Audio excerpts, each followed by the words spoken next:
Hello everyone. അപ്പോൾ ഇന്നൊരു home വ്ലോഗാണ്. ഇന്ന് ചെയ്യുന്ന കുറച്ച് കുക്കിങ്ങൊക്കെ കാണിക്കാമെന്നാണ് ഞാൻ വിചാരിക്കുന്നത്. അപ്പോൾ രാവിലെ തന്നെ അത്യാവശ്യം നല്ല വെയിലുണ്ട്. ബീഫ് കറി വെക്കുന്ന ഒരു പ്രിപ്പറേഷനിലാണ് ഞാൻ. ആദ്യം തന്നെ ബീഫൊക്കെ കഴുകി നീറ്റാക്കിയിട്ട് അതിനാവശ്യമായിട്ടുള്ള കുറച്ച് മുളക് പൊടിയും മഞ്ഞൾപ്പൊടിയൊക്കെ ഇട്ടു. ഇനി ഇഞ്ചി നമ്മുടെ വീട്ടിൽ തന്നെ ഉണ്ട് കേട്ടോ.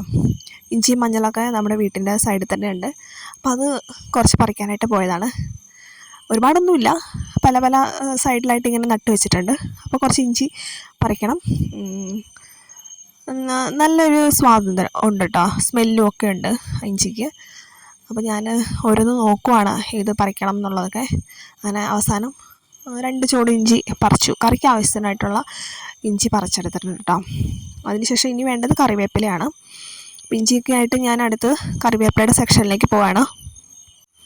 അങ്ങനെ നല്ല നാടൻ കറിവേപ്പിലയും കൂടി പറിച്ചെടുത്തിട്ടുണ്ട്.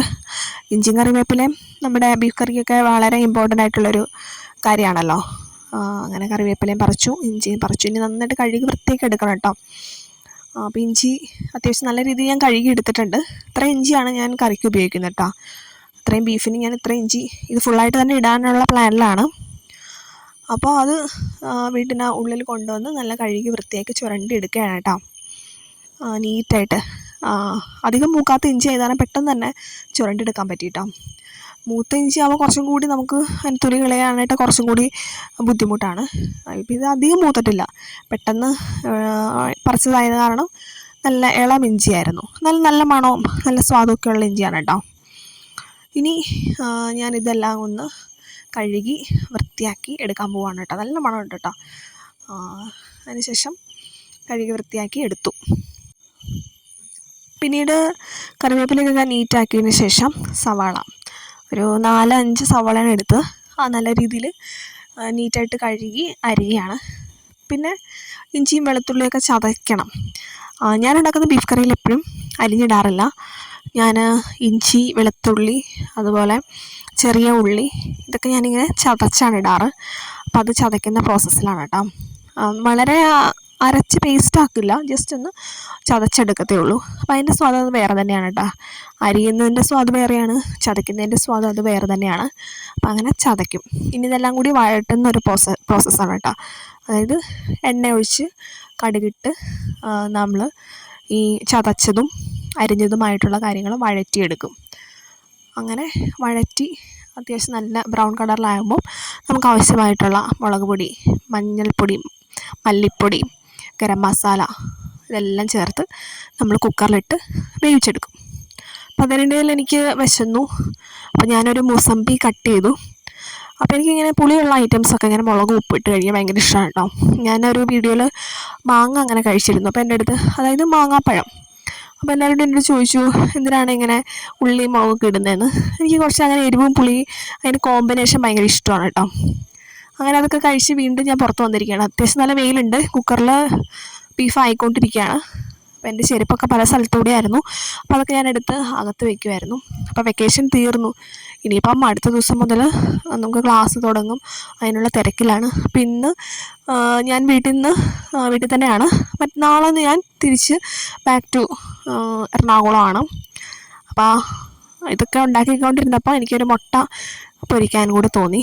ആ സമയത്താണ് മുട്ടയും കൂടി പൊരിച്ച സ്ഥിതിക്ക് ഇലയിൽ പൊതിച്ചോറ് പോലെ കഴിക്കാനായിട്ടൊരാഗ്രഹം. അങ്ങനെ ഞാൻ പെട്ടെന്ന് ഇല വെട്ടിയെടുത്തിട്ട് വന്നിരിക്കുകയാണ്.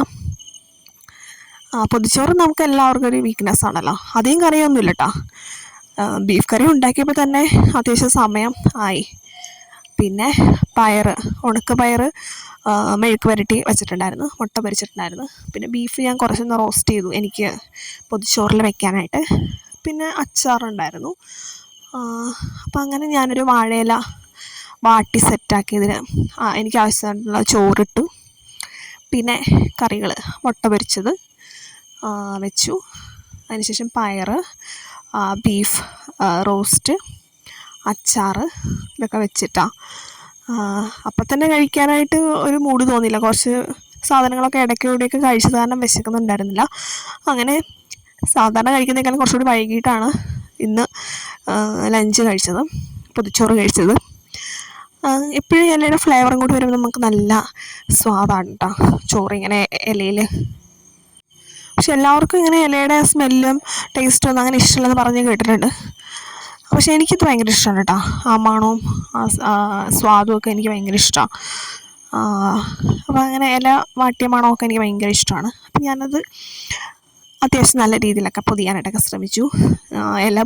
ഇലയിൽ ചോറ് പൊതിയുക എന്നുള്ളത് അത്യാവശ്യം ടാസ്ക്കാണ് എനിക്ക്. നമ്മൾ റെഗുലർലി ചെയ്യാത്തൊരു കാര്യമാകുമ്പോൾ പെട്ടെന്ന് അത് പൊട്ടുമോ അങ്ങനെ ഒരു ടെൻഷനൊക്കെ വരും. എന്നാലും നീറ്റായിട്ട് പൊതിഞ്ഞു. അങ്ങനെ കഴിക്കാനായിട്ട് തുറന്നു. അപ്പോൾ തന്നെ നല്ല മണം വന്നിട്ടോ. കുറച്ച് സമയം ചൂട് ചോറ് അതിലിരുന്നപ്പോൾ തന്നെ എല്ലാ കറികളെല്ലാം ചൂടായിരുന്നു. നല്ല മണം വന്നു. അപ്പം ഞാൻ ആദ്യം ഈ കറികളൊക്കെ എടുത്ത് ഓരോന്നോരോന്ന് മാറ്റി പാത്രത്തിൽ കഴിക്കുന്ന പോലെ കഴിക്കാം എന്നുള്ള ഇതായിരുന്നു കേട്ടോ. അപ്പോഴാണ് ഫ്രിഡ്ജിലിരുന്ന മധുരക്കറി, ഇഞ്ചിക്കറി, എന്ത് വേണമെങ്കിലും പറയാം കേട്ടോ, സദ്യയിലുള്ളത്, അതും ഞാൻ തന്നെ ഉണ്ടാക്കിയതായിരുന്നു. അങ്ങനെ ഇന്നത്തെ ലഞ്ച് വളരെ ഗംഭീരമായിരുന്നു. Thank you for watching.